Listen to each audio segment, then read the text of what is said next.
In this video, I want to tell you guys about my story in my school holiday.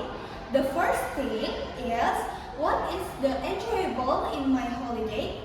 The enjoyable thing in my holiday is when I spending my quality time with my family and take a rest and fun with my friend. The second is where I go when I'm in my holidays. I go in the Kintamani with my family and staycation there. After that, we go in the tourism place. And the third is what I learned in my holiday. Consequently, in my holiday, I prepare about to be the part of Truna Truni Denpasar 2026. So I learned a lot about Denpasar, the tourism, the economy, and the culture.